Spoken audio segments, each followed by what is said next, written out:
See, he's inside. Now, we had a couple boxers growing up, and they were outside, but, like, I mean, I don't know, like, even my boyfriend, he has a friend in Stockton whose dog's outside 24/7. But when you read on the forums and stuff, it says that because of their shorter snouts, that they'll, like, overheat and die outside. Oh, wow. But I don't know, they say that with, the same thing with pit bulls, though, and I'm like, everybody I know that has a pit bull, their dog is outside.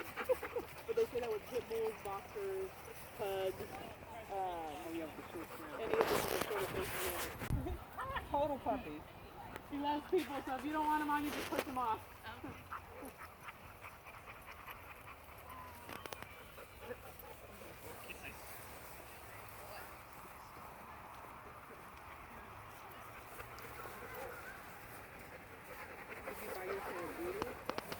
Well, yeah, he wasn't really like a.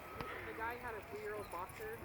He was down by Fresno, and then his friend got stationed in the military, so they just decided to. And then we had been looking like, I mean, all over the place. And I mean, they went anywhere from $250 to $1,500. Yeah. But I was like, well, I don't need papers. He's gonna be our pet. Like, I'm not gonna, Breed him or breed him and anything. show him and all that stuff. But it was funny because I took him to a couple weeks ago and took his wife into the pet event. And there was like, I don't even know how many thousands of dogs there.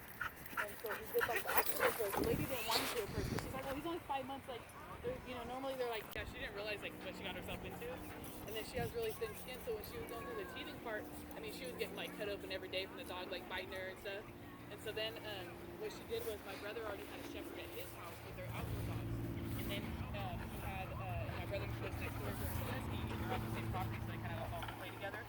But while she was teething, they didn't want her to chew up anything outside because they got a bunch of stuff out there. And then they also just didn't want her like to run off because she was still like young. Because the other dogs, they won't leave the property. And then so they put her in a kennel thing. And she was probably like, I don't know, 6 bites or 10 or something.